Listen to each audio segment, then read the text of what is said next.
तप्त मानस शांत हों, जिनके गुणों के गान में वे वर्धमान महान जिन विचरे हमारे ध्यान। समय सार की टीका आत्मख्याति, उसके मंगलाचरण के उपरांत अब आचार्य देव स्वयं प्राकृत भाषा का जो मंगलाचरण है कुंद कुंद देव का, उसकी चर्चा करते हैं। अमृत चंद्राचार्य देव इस गाथा की उत्थान का लिखते हैं, अथ सूत्रावतारा, अब सूत्र का अवतरण होता है। डॉक्टर सुदीप ने कल बताया था सूत्र की व्याख्या वगैरह। सूत्र माने होता अत्यंत संक्षिप्त कथन, जिसमें एक अक्षर कम नहीं किया जा सके और एक अक्षर बढ़ाया ना जा सके। ऐसा उदाहरण आता है शास्त्रों में कि आचार्य यदि कोई सूत्र लिख रहे हैं और उसमें कोई ऐसा प्रयोग मिल जाए कि एक अक्षर कम से काम चल सकता है, तो उन्हें एक पुत्र, जैसे गृहस्थ को एक पुत्र रत्न की प्राप्ति में सुख होता है, उतना सुख होता है। माने संक्षिप्तता का उसमें इतना अधिक महत्व है। वो क्यों है? क्योंकि पुराने जमाने में और आज भी मुनिराज अपने साथ कोई परिग्रह रखते नहीं है। उनके लिए सिर्फ एक पीछी कमंडल और एक पुस्तक, एक शास्त्र रखने का विधान शास्त्र में है। अभी लंबी लंबी एक एक गाथा की 220 पेज की व्याख्या होए तो एक ही गाथा रख सकेंगे। तो वो कहते अत्यंत संक्षेप में पूरी बात कही जाए और उसका अर्थ उनके आचार्य उन्हें बता देंगे, वो सारी व्याख्या उन्हें बता देंगे, और जब वो गाथा का एक शब्द पढ़ेंगे तो उससे उन्हें अर्थ ख्याल में पूरा आ जाएगा। और भी उसका पाठ करते हैं जिसमें निरंतर स्मरण करते हैं उसका। तो उनकी वो पाठ की किताब होती है, वो वास्तव में उनके हाथ की लिखी होती है। हाथ की लिखी क्यों? कि वो उसमें यदि एक किताब ले लें आपकी, हमारे हाथ की लिखी, तो फिर दूसरी किताब नहीं ले सकते। अब उनको जो दैनिक पाठ की चीजें हैं, 10 भक्ति हैं और जो दैनिक क्रिया की चीजें हैं, वो तो उनको अपने साथ रखनी है, तो वो उसमें लिख लेते हैं अपने हाथ से समझाई। अब बाकी जो समय सार की इसकी उसकी जो खास खास बातें उन्हें हैं, वो गाथाएं हैं, वो भी लिख लेते हैं उन्हें और उनका पाठ करते हैं।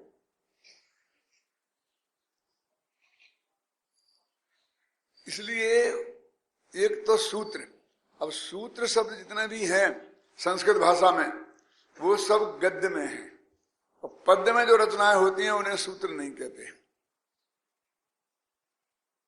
और वो इसलिए कि पद्य में छंद के अनुरोध से एक आध दो अक्षर कम ज्यादा करना पड़ते हैं, नहीं तो छंद भंग होता है। वो जो मैंने बताया कि एक अक्षर कम हो जाए तो पुत्र के सुख की प्राप्ति हो, तो वो उतना सुख नहीं होने मिलेगा, क्योंकि छंद के अनुरोध से कहीं कोई शब्द भर्ती का भी आता है और कहीं शब्द का छोड़ना भी पड़ता है ना। इसलिए पद्य गद्य जो है वो सूत्र के लिए सबसे ज्यादा अनुकूल है। ये व्याकरण के सूत्र हैं, न्याय के सूत्र हैं, ये सब बिल्कुल संस्कृत में और गद्य में है।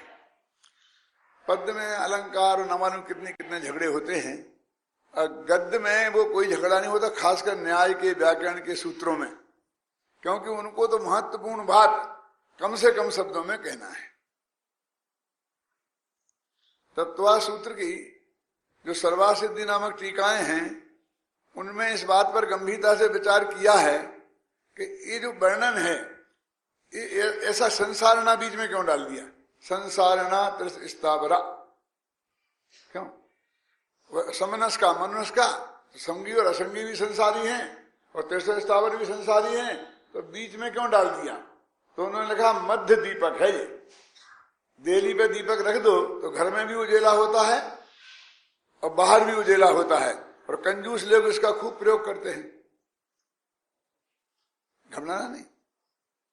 अपने लेटरिन बाथरूम बगल बगल में होते हैं ना पुराने जमाने में, तो अब तो एक ही होने लगे।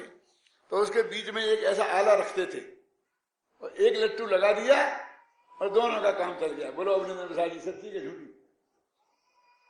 इन लोगों की ये दशा होती है। आचार्य भी शब्दों के प्रयोग में बहुत लोभी हैं। इस संसार ना 2 दफे कहना पड़े ये उन्हें बर्दाश्त नहीं है, तो उन्होंने कहा तुम पीछे भी लगा लेना और आधे भी लगा लेना, मध्य दीपक है। माने किस तरह वो बचाते हैं शब्दों को। ऐसे बहुत से प्रयोग हैं, मैं उसमें लंबाना नहीं चाहता हूं यहां बात को। तो एक तो वो सूत्र शब्द, तो उन्होंने ऐसा लिखा, अब आचार्य गाथा सूत्र कहते हैं, इसलिए वो गद्य वाले सूत्र सूत्र के रूप में प्रसिद्ध है ना, इसलिए वे ऐसे गाथा सूत्र कहते हैं कि ये प्राकृत की गाथा रूप है, लेकिन अत्यंत संक्षेप में ये तत्व ज्ञान का निरूपण है इसमें। तो अत्यंत संक्षेप में निरूपण है, इस अर्थ में वो सूत्र हैं। और चूंकि पद्य है तो गाथा एक छंद का नाम है। संस्कृत में एक आर्या छंद होता है और प्राकृत में गाथा, दोनों एक ही हैं। दोनों का एक ही नियम है। कौन सा नियम है? यस्या प्रथमे पादे द्वादश मात्रा तथा तृतीयेपि अष्टादश द्वितीये चतुर्थी पंचदश सार्या। नमोकार मंत्र भी इसी छंद में है। नमो अरिहंताड़म नमो सिद्धाणम नमो आयरियाणम नमो वज्रायाणम नमो लोये सभ्य साहूणम। ये गाथा है नमोकार में। तो इसमें क्या नियम है कि पहले पद में 12 अक्षर होते हैं।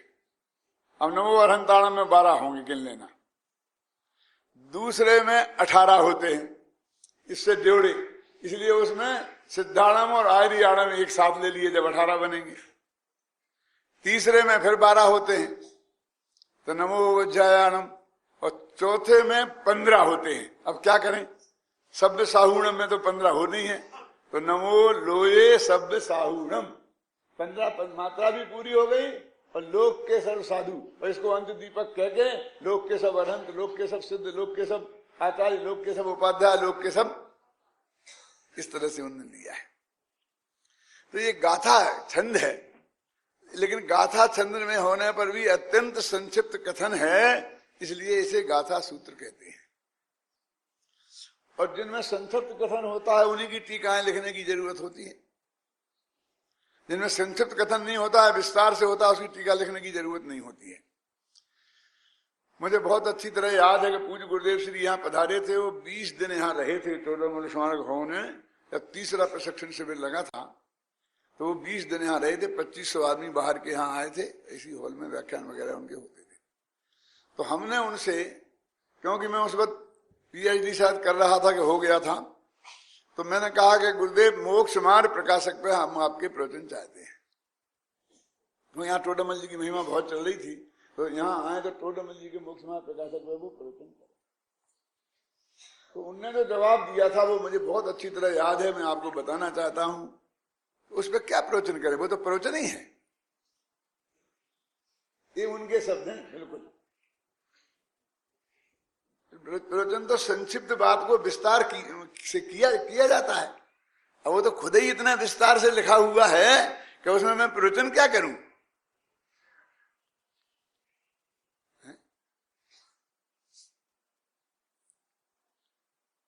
फिर दूसरी दफा जब कोटा में शिविर था तब पधारे थे, तो यहां भी आए थे, वहां भी। तो उन्होंने कहा महाराज हम तो क्रमबद्ध पर्याय पर आपसे सुनना चाहते हैं।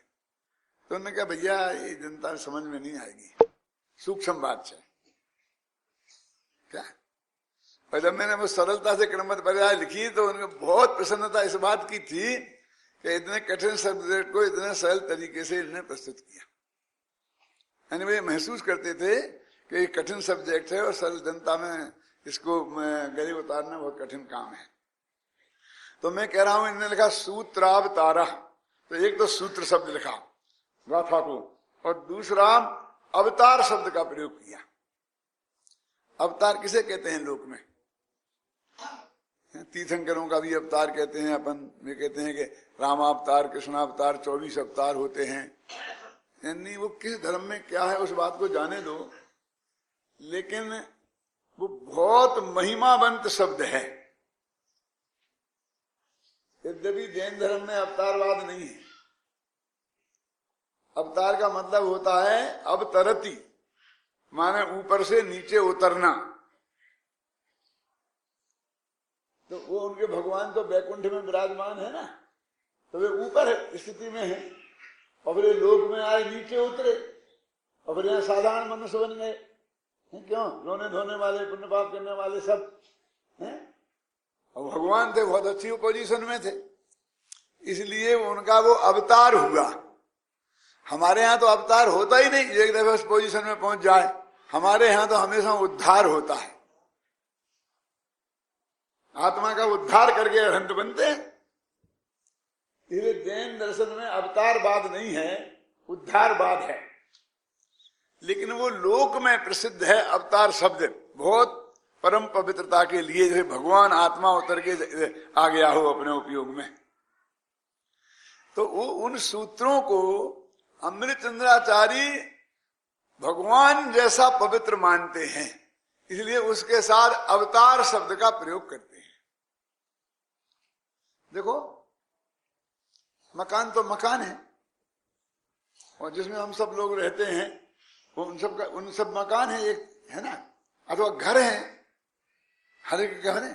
लेकिन फिर भी हमारे यहाँ एक घर शब्द के लिए, मकान शब्द के लिए अनेकों शब्द हैं, और वो यद्यपि सब घरवाची हैं, मकान के वाची हैं नाममाला के हिसाब से, फिर भी उनका अर्थ अलग अलग है।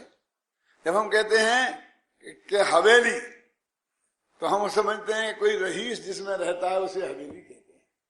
है तो घर ही, लेकिन वो रहीस का घर है। जब हम कहते हैं बंगला, तो उसका अर्थ होता है कोई साहब रहते होंगे, उस साहब का रहने की उसकी सूचना देता है वो। फिर वो कहते हैं कोठी, तो कोई सेठ जी रहते होंगे। फिर वो कहते हैं महल, कि राजा साहब रहते होंगे। तो आप समझे ना, झोपड़ी, तो समझे कोई गरीब आदमी रहता होगा। निकेतन, कोई संत रहता होगा। ये जो शब्द सब घरवाची मकानवाची हैं, लेकिन एक एक के साथ अलग अलग बिल्कुल बन गए हैं। समझ में है ना? तो ऐसे अवतार शब्द, मंदिर जो भी घर ही है, तो इसका मतलब वो भगवान का होगा, वहां भगवान रहते हैं। अब अपने मकान में अपन भगवान को विराजमान कर देते हैं ना, तो सारी दुनिया उसे मंदिर कहने लगती है ना। अब ना है ना अजमेर में बाल भवन, और बाल भवन से दिन मंदिर हो गया कि नहीं हो गया? कैसे हो गया? वो उन्हें पैसा खर्च कर रखा, इसमें और जरा अच्छा मरम्मत कर दी, इसलिए हो गया गौतम मंदिर। जब वो भगवान उसमें विराजमान हो गए, इसलिए वो मंदिर हो गया। तो अपने मंदिर शब्द अत्यंत पवित्र क्यों है? इसलिए है कि वो हमारे भगवान का स्थान, माने भगवान की मूर्ति जहां विराजमान है उसे हम मंदिर कहते हैं। तो ऐसे ही अवतरण शब्द लोक में बहुत महान आत्मा, समझ ले, परम शुद्ध परम पवित्र आत्मा, मैं जगत का कर्ता हरता तो नहीं कहना चाहता, ऐसे आत्मा के अवतरण को, और वो जगत के कल्याण के लिए अवतरण करता है। यदा यदा ही धर्मस्य ग्लानिर्भवति भारत। हे अर्जुन, जब जब इस जगत में संकट खड़ा होता है, तो संकट को दूर करने के लिए मैं अवतार लेता हूं। तब तुलसीदास जी ने लिखा ना, जब जब हो ये धर्म की हानि, और बहुत लिखा है। तो वो कहते हैं कि ये जो समयसार नामक ग्रंथादिराज है, वो हमारे सर्व संकटों को दूर करने वाला है, इसलिए ये अवतार है। इससे हमारा जो अनंत दुख है वो मिट जाने वाले हैं। वो अवतारी पुरुष आता है ना, तो दुनिया के जितने संकट है उन सबको ठीक ठाक कर देता है ना, फिर चला जाता है। तो ये समय सार हमारी बुद्धि में अवतरण करे, अवतार लेवे, तो हमारे सारे संकट दूर हो सकते हैं। ये बात बताने के लिए उन्होंने इसमें सूत्र और अवतार इन दो शब्दों का प्रयोग किया है। अब गाथा चलती है ऐसा ना कह के, ये चलती है, चलती है क्या दम है? चलती तो गाय भैंस भी है, चलने में क्या है? गाथा गाथा चलती थोड़ी है।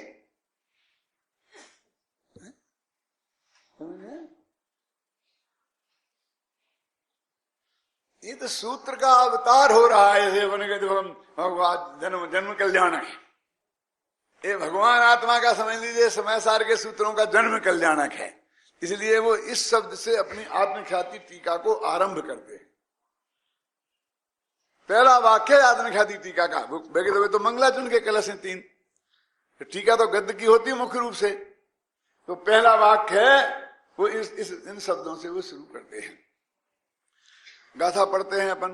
बंदितु शब्द सिद्धे ध्रुव मचल मणो वयम गयम पत्ते,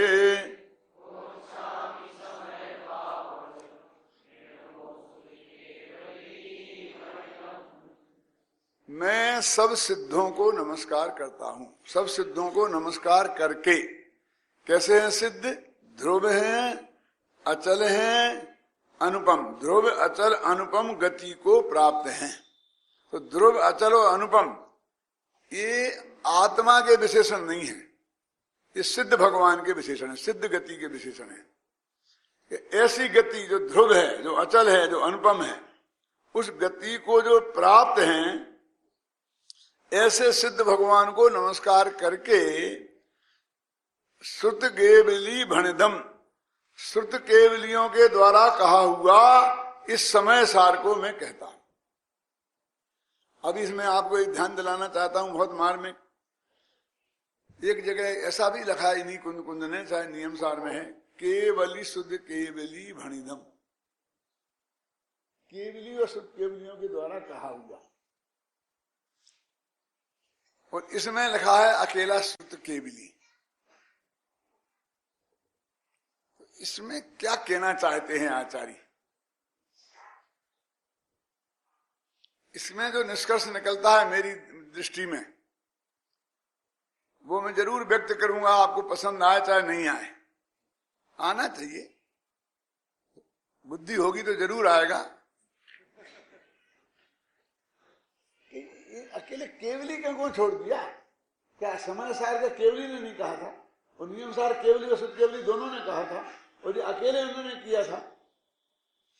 मैं ये कहना चाहता हूं कि उस वक्त भी ये परंपरा बहुत चलती होगी। कौन सी? कि आचार्य पद्मनंदी कुंदकुंदाचार्य देव श्रीमंदर परमात्मा के पास गए थे, और वहां से जो सुन के आए, और उन्होंने इससे आकर समय सार शास्त्र बनाया।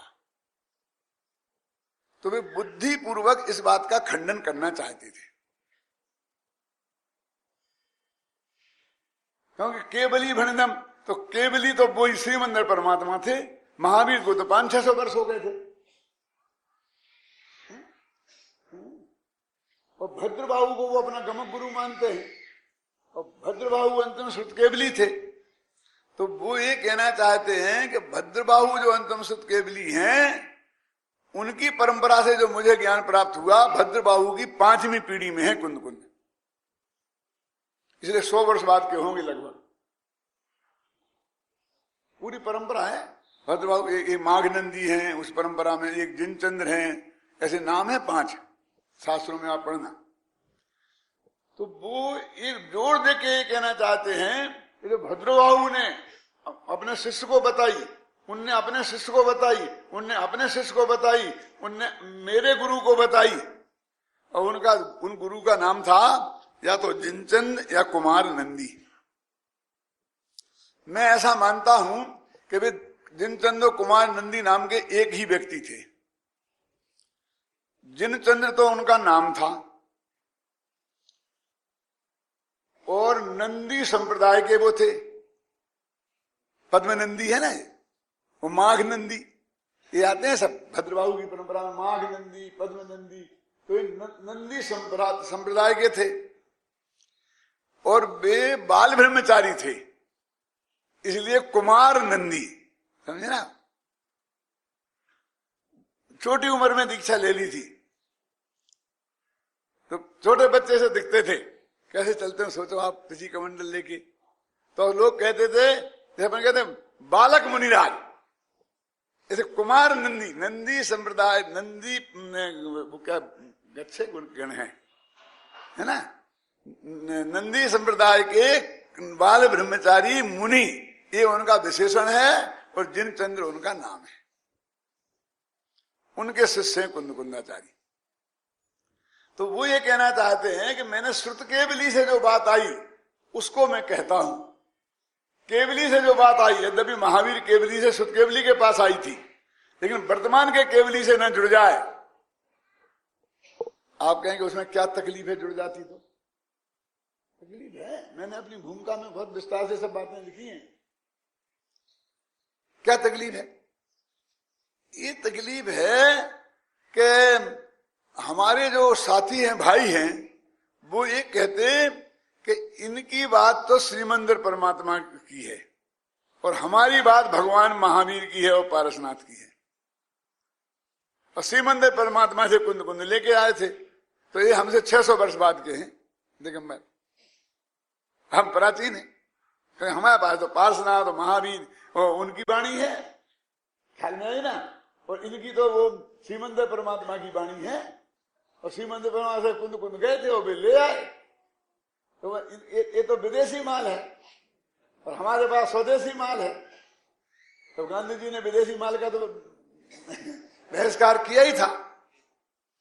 वो बुद्धि पूर्वक ये चाहते थे कि मैं भगवान महावीर की जो आचार्य परंपरा है, श्रुत केवलियों की परंपरा है, उस परंपरा से जुड़ूं, और ये बताना चाहते थे कि मेरे पास ये माल उस परंपरा से है। देखो एक बात और मैं आपसे कहना चाहता हूँ इस संदर्भ में, मेरी भूमिका में ये बात लिखी है, आप लोगों को गहराई से अध्ययन करना हो तो ये उसमें आप देख सकते हैं। अरे ये सारी भूमिका मेरे ख्याल से गुरुदेव की उपस्थिति में ही लिखी गई थी और छप भी गई थी। अब दूसरी बात मैं क्या कहना चाहता हूं कि जो कुंद आचार्य देव थे, ये जो कोई भी आचार्य हो, वो अपन कहते ना महिमा के लिए कहते हैं, कहनी भी चाहिए, मुझे भी कोई ऑब्जेक्शन नहीं है, मैं भी कहता हूं कि हम सबसे पहले शायद मैंने ही कहा था कि वो हर अंतर मुहूर्त में वो विदेश क्षेत्र गए थे कि न गए थे, लिखा भी है मेरी पंक्ति में। इसका तो प्रमाणों में किसी को मतभेद हो सकता है, लेकिन वो हर अंतर मुहूर्त में अपने आत्मा में गए थे, अंतर मुहूर्त पहले, इसमें किसी को विवाद नहीं है। इसलिए उनने आत्मा सुन सुनकर नहीं लिखा, उनने आत्मा देख देख के लिखा है। ये भी मेरी उस किताब में लिखा है। क्या समझे? अरे ये देख लो ना, अब आत्मा कैसा है, आत्मा बसंत भाई मेरे को बताएं तुम्हारा आत्मा कैसा है, तो मैं अपना आत्मा देखूं तो कौन ज्यादा प्रमाण है? कि अंतर में जा जाकर उन्होंने अपने आत्मा को देखा था और लिखा था। ये महिमा के लिए बहुत अच्छा है। क्या कह रहे तुम? नहीं सुनना मैं क्या कहना चाहता हूं। महिमा के लिए बहुत अच्छा है। क्यों? क्योंकि ये जितना भी लिखा जाता है वो 99% जो आचार्य परंपरा से हमें प्राप्त होता है वो होता है, जो हमने अंदर में जाके देखा वो नहीं होता है। क्योंकि अंदर में असंख्य प्रदेश दिखते नहीं। अब तुमने लिखा कि आत्मा संख्यात प्रदेश ही है, तो तुमने अंदर देख के तो नहीं लिखे। अनंत गुण दिखते नहीं, तो अनंत गुण वाला है, ये तुमने पुरानी आचार्य परंपरा से गुरु से सीखा है। भगवान महावीर की दिव्य धुनी से आते हुए जो आचार्य परंपरा से मुझे प्राप्त हुआ, अमृतचंद ने लिखा ना, आगम के सेवन से, युक्ति के अवलंबन से और परंपरा गुरु के उपदेश से और आत्मा के अनुभव से। कहां लिखा? सर्वज्ञ परमात्मा से सुनकर। जो शास्त्र में आता आगम जो महावीर से चला रहा था, उसके सेवन से, युक्ति के अवलंबन से और परंपरा गुरु के उपदेश, महावीर से लेके आज तक जो परंपरा चली आई थी, उसने कहा हमारे गुरु पर्यंत अविच्छिन्न जो परंपरा चली आई, मेरा सारा ज्ञान मैंने उससे प्राप्त किया है। और प्रामाणिकता का आधार वो है। प्रामाणिकता का आधार हम श्रीबंद परमात्मा से सुन के आए हैं, ये कभी नहीं हो सकता। क्यों नहीं हो सकता? क्योंकि अब भी 1000 प्रश्न खड़े करेंगे। श्रीमंदिर परमात्मा कहाँ है, विदेश क्षेत्र गए थे, इसका क्या प्रूफ है? क्या करोगे?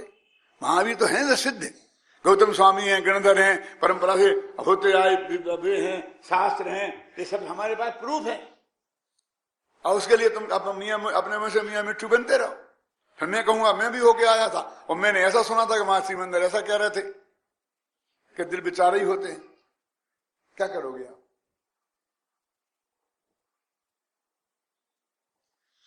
दूसरी बात, ये सिद्ध है कहीं आपके पास कि समय सार लिखने के बाद गए थे वे विदेश क्षेत्र के पहले गए थे? नहीं गए थे की बात मैं करता ही नहीं हूं। है कोई आपके पास ऐसा प्रमाण कि जो आप सिद्ध कर सकते हो कि वे बाद में गए, पहले गए थे लिखे? अच्छा, मैं आपसे पूछता हूं, यदि वो नहीं गए होते तो समय साल लिख सकते थे कि नहीं? मैं आपसे पूछता हूं कि उन्हें आत्मा की बात वहां से समझ के आए, इस बात में कितना दम है कि वे भावलिंगी संत थे तो वे आत्मा की बात जानते नहीं थे? आप क्या कहना चाहते हो? मैं ये कहना चाहता हूं कि वहां से वे कुछ नहीं लाए, घबराना नहीं। हमारे पास ये विदेशी माल नहीं है, क्योंकि वो जिस छठ में सातवें गुणस्थान की भूमिका में वहां गए थे तो लौट के आए उसी भूमिका में आए, एक क्लास आगे बढ़ के नहीं आए। यहां छठवीं पास गए थे और वहां सातवीं पास करके आए थे, ऐसा नहीं है। यहां से गए थे तभी वो छठवीं सातवें गुणस्थान में थे और लौट के आए तभी वो छठवें सातवें गुणस्थान में थे। तुम बोलो, सोचना सब, कैसेट को बार बार सुनना, सोचना, पड़ोसी के भड़काने से नहीं भड़कना, अपने दिमाग से काम लेना तो सब समझ में आएगा।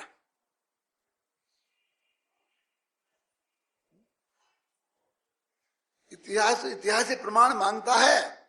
ये भावुकता की बातें हैं, वो भावुकता से कोई तथ्य सिद्ध नहीं हुआ करते हैं। तथ्य के लिए तथ्य चाहिए। हमारे पास क्या प्रूफ है कि बाद में आए थे? पहले होते तो भी समय सार ऐसे ही लिखा जाता, पंचास्त्रिकार ऐसे ही लिखा जाता, प्रवचन सार ऐसे ही लिखाया जाता था। वो महावीर की वाणी से वो परंपरा थे। ये उनका परम सौभाग्य है कि उन्हें श्रीमंदिर परमात्मा के दर्शन मिले थे और उस सौभाग्य से हम जितनी ईर्ष्या कर सके करें, मैंने कर सके माने हमें नहीं मिल रहे हैं, मतलब बहुत महान भाग्य था उनका। इसके लिए तो हम बहुत भाग्यशाली हैं। लेकिन फिर उन्हें डंके की चोटें कहा क्यों? क्या श्रीमंदिर परमात्मा के जाने की बात उन्होंने एक शब्द भी नहीं कही, क्योंकि वो इस खतरे से परिचित थे। और बार बार ये कहा केवली श्रुत केवली भंडम। यहाँ की परंपरा से ही मेरी ये बात है, क्योंकि ये सब बातें आगम परंपरा से आई हैं और उससे मैंने अपने गुरु के मुख से सुनकर और उनकी वाणी को पढ़कर ये मैंने सब लिखा है। क्या वो ये अपनी जो जितना ग्रंथों की प्रमाणिकता के लिए महावीर की परंपरा को से ऋणी मानते हैं। क्यों भाई साहब? यदि वैसा मान लेते डॉक्टर साहब किरण भाई तो क्या नुकसान था? हाँ, बहुत बड़ा नुकसान था। फिर कहते भैया कौन कौन गए थे? अमरचंद गए थे कि नहीं? एक तरफ रखो। भूतबली गए थे कि नहीं? खत्म, ये नहीं करो। मतलब प्रमाणिकता श्रीमंदिर के आधार पर खड़ी होते ही जो वहां गया था वो प्रमाणिक रह जाता और बाकी हमारे आचार्य सब अप्रमाणिक हो जाते। तो वो ऐसा कह के मैं जाके जिनके आया हूं, बाकी के आचार्यों को अप्रमाणिक नहीं बताना चाहते हैं, क्योंकि इस परंपरा के लिए उनसे ही नहीं चलेगी। सारे द्वादशांग वाणी में बहुत से आचार्यों का बहुत अभूतपूर्व योगदान है। समंत भद्राचार्य जैसे आचार्य, दिग्गजाचार्य हुए। मैं अकेला सील सिक्का उसने कही थी, इससे नहीं चल लिखा जाता है। जिनवाणी में मैं लिखूंगा तो मुझे आचार्य परंपरा से सिद्ध करके बताना पड़ेगा कि मैंने लिखा है। उनने कही थी, सुदीप जी ने कही थी, प्रदीप जी ने कही थी, ऐसे नहीं चलेगा।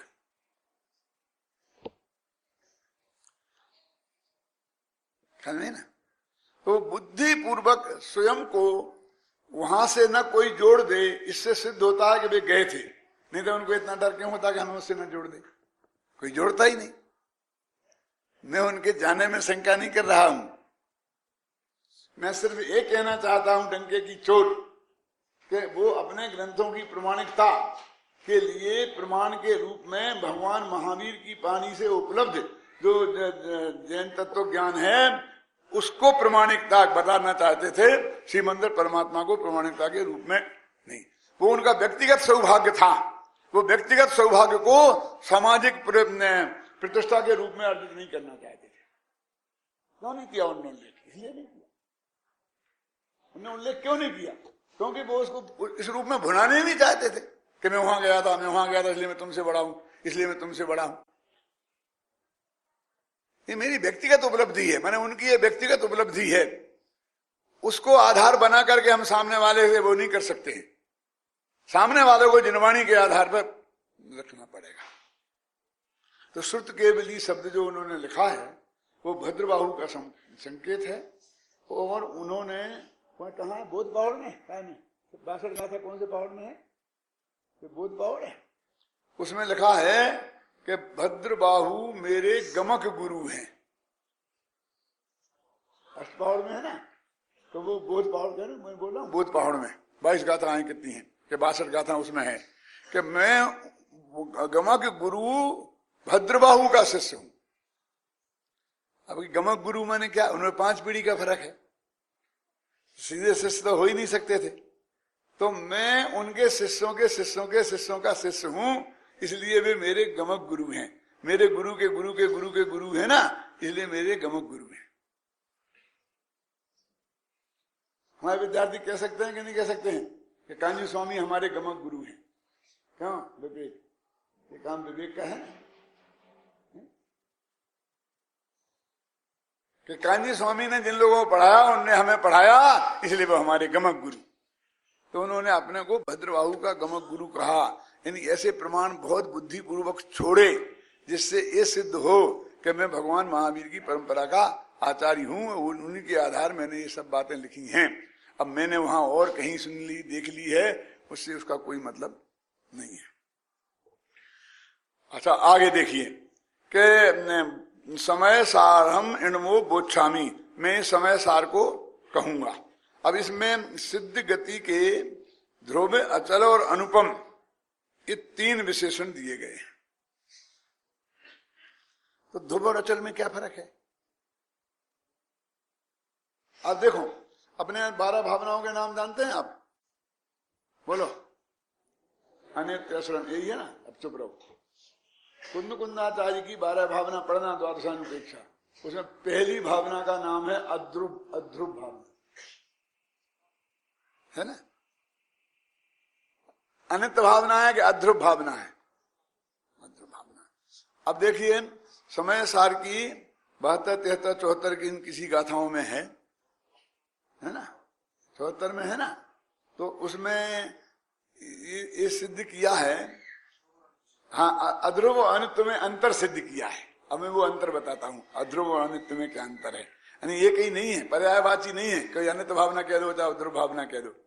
क्या अंतर है कि देखिए, मृगी की बेग की भांति जो घटता बढ़ता हो वो अध्रुव है, और जो शीत और दाह ज्वर की भांति पलटता हो वो अनित्य है।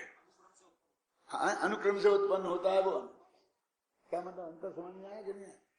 फिर कहता हूं देखो कि अपने को बुखार 98 रहना चाहिए, ये ना नॉर्मल। अब हमारा बुखार 105 हो गया, फिर 103 हो गया, फिर 104 हो गया, फिर 102 हो गया, फिर 105 हो गया, तो इसे क्या बोलेंगे? अध्रुव। स्थिर नहीं है, लेकिन वो है एक दिशा में, एक ही दिशा में घट बढ़ रहा है, तो उसे बोलते हैं अध्रुव। अपन कहते कभी 96 हो गया, कभी 100 हो गया, फिर 96 हो गया, तो इसे बोलते हैं अनित्य। वो विपरीत दशा में भी जाए तो उसे अनित्य बोलते हैं, ख्याल में आए ना? और एक ही दिशा में घटे बढ़े उसे धुजे धुजे, बस यहां से हटता नहीं है लेकिन धुजता है, उसका नाम अध्रुव। मिर्गी का वेग है ना, वो अध्रुव होता है। वो कम हो जाता है, ज्यादा हो जाता है, तो कम हो गया तो तबीयत अच्छी नहीं है। वो तो मिर्गी के वेग का स्वरूप ऐसा है कि कम ज्यादा कम ज्यादा कम ज्यादा कम ज्यादा हो, समझे ना? आपको ब्लड प्रेशर है, अब मान ले कि 120 हाई अच्छा माना जाता है। अब 150 हो गया, 170 हो गया, फिर 160 हो गया, 100, तो इसको क्या बोलेंगे? अध्रुव। अब ये कहेंगे कि 120 नॉर्मल है, वो हाई ऊपर वाला, तो कहेंगे कभी 100 रह गया, कभी 150 हो गया, तो इसे क्या बोलेंगे? इसे वहां दो अधो अनित्याय तथा असर नाय, एक गाथा है ना कुंद कुंद की, अध्रुव है, अनित्य है, असरण है, और दुखा दुख फलित तदो निमित्त ज्ञानी, दुख और दुख रूप से फलित होता है तो ज्ञानी उससे निवृत्ति करते हैं। अब यहां पर एक ध्रुव ध्रुव शब्द है, कौन? पंचम गति को। तो पंचम गति में ध्रुव है, ध्रुव है माने नित्य है। यदि ध्रुव का अर्थ नित्य है और ध्रुव का अर्थ नित्य है तो फिर इसे कह दोगे ध्रुव नित्य है वो। तो कोई भी पर्याय नित्य होती है। अब द्रव्य होता है नित्यानित्य के, नहीं झगड़े में मत पड़ो, द्रव्य को नित्य ही मान लो, लेकिन पर्याय तो अनित्य ही होती है ना, और सिद्ध पर्याय तो अनित्य है ना। तो उनको ध्रुव कैसे कह रहे? फिर उसे यदि अध्रुव का अर्थ अनित्य होता है तो उसे ध्रुव क्यों कह रहे? कि बोई की बोई पर्याय नहीं है, वो गारंटी से बदलती है, इसलिए वो अध्रुव है, समझना। लेकिन बदल के फिर भी वैसी की वैसी होती है, इसलिए वो ध्रुव है। पर्याय की बात है, ध्रुव की बात नहीं है। ध्रुव तो अनाथकालीन ध्रुव है, द्रव्य की ध्रुवता की बात नहीं है यहां। इसके लिए मैं ऐसा उदाहरण देता हूं कि अभी अपन सब लोग बाहर जूते खोल के चप्पल खोल के आए हैं, समझे ना। अब मैंने एक चप्पल पहनी थी बाटा की, और वही नंबर था, वही कलर था, वही सब था, लेकिन 2 महीने पहले पहनी थी, और आप आज पहन के आए उसी नंबर की, उसी कलर की, और बगल बगल में दोनों ने उतार दी। अब मैं यहां से गया और आपकी चप्पल पहन के चला गया, तो आप गए बदल गई बदल गई बदल गई बदल गई, समझे ना। क्यों? अब मैंने लाके फिर उतारी, तो सब कहां दे, वही है, वही कंपनी की, वही। अरे साहब ये पुरानी है, ये नई है। तो नई पुरानी भेद हो तो बदलना मानते हैं। अब मान लो हम दोनों जने एक साथ ही आज ही नई चप्पल पहन के आए और सीधे मंदिर में ही आए और वही नंबर की उतार दी। अब मैं आपको कोई चिन्ह बनाया नहीं, अब नक्की ही नहीं कर सकते कौन किसकी है, बोलो क्या करोगे? अब मैंने बदल ली, वो बदल गई, मैंने पहन ली एक चप्पल, एक आपने पहन ली। अब केवली से पूछो कि बदली कि नहीं बदली?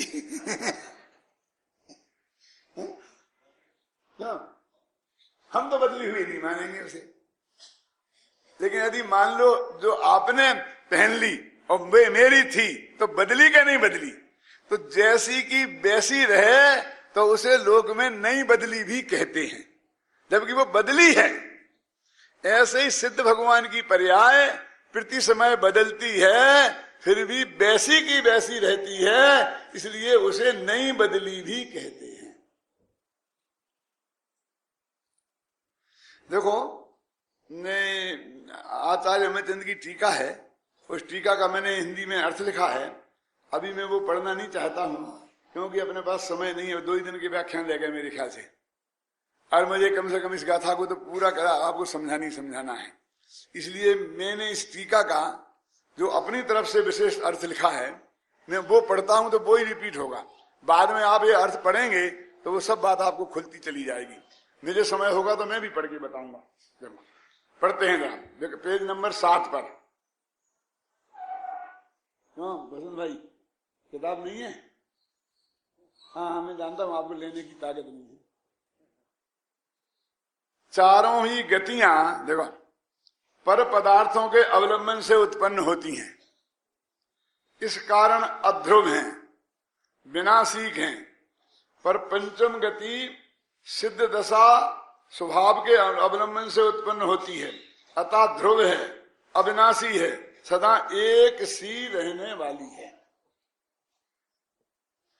यद्यपि परिवर्तन तो सिद्ध दशा में भी होता है, पर वह परिवर्तन सदा एक सा ही होता है, सुख रूप ही होता है, इस कारण उसे ध्रुव कहा है तो वो अध्रुव। पर एक से के कारण ध्रुव कहा है, ख्याल में है ना। सदा एक रूप ही रहने वाले ध्रुव स्वभाव के अवलंबन से उत्पन्न होने के कारण सिद्ध दशा सदा एक से आनंद रूप ही रहती है, शांति रूप ही रहती है। पर अनेक रूप धारण करने वाली पर पदार्थों के आश्रय से उत्पन्न होने के कारण चारों गतियां रूप संसार दशा सांसारिक सुख दुख रूप होती रहती हैं, बदलती रहती हैं। सांसारिक सुख भी दुख रूप ही है तथा दुखों का रूप भी बदलता रहता है। इस कारण संसार दशा अध्रुव है, चारों गतियां अध्रुव हैं। अब अगला पढ़ता हूं।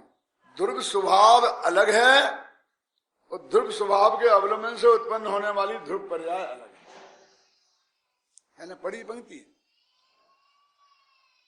यहां जो ये बात है वो ध्रुव स्वभाव की नहीं है, ध्रुव पर्याय की है। तो क्या फर्क है इन दोनों में, एक शब्द में बताओ। इसमें लिखा है, जिसने पढ़ लिया होगा वो तो एक सेकंड में बता सकता है। नीचे गर्दन करके चुपचाप देख ले आंख बदल के, तो वो भी देख बता सकता है। देखो, ध्रुव स्वभाव तो सदा एक रूप ही रहता है, परंतु ध्रुव स्वभाव के आश्रय से उत्पन्न होने वाली ध्रुव पर्याय सदा एक रूप नहीं रहती, किंतु एक सी रहती है। स्वभाव की ध्रुवता एक रूप रहना है और पर्याय की ध्रुवता एक सी रहना है। यहां पर्याय की ध्रुवता की बात है। क्यों क्यों तुम समझ कुछ अस्पष्ट रह गया? भाषा की कोई कठिनाई है? घर घर में पढ़ेंगे तो इनकी समझ में आएगी कि नहीं आएगी? और ये डर लगता है कि घर में समझ में आ जाएगी तो अगले समझ में नहीं आए तो अरे दौड़े दौड़े चले आएंगे। देखो तो पढ़ने तो दो। क्या त्रिकाली ध्रुव ज्ञानानंद स्वभावी निज भगवान आत्मा को अनुभूति पूर्वक जानना, निज जानना और उसमें ही अपनापन स्थापित होना, उसका ही ध्यान करना, उसमें ही लीन हो जाना ही ध्रुव स्वभाव का अवलंबन है। ध्रुव स्वभाव का अवलंबन में क्या करें? पकड़ लें, ऐसे क्या करें? आश्रय। इस प्रकार अवलंबन से ही, इस प्रकार के अवलंबन से ही ध्रुव पर्याय प्रकट होती है, सिद्ध दशा प्रकट होती है। आज का समय हो गया, बाकी अपन फिर कल बात करें।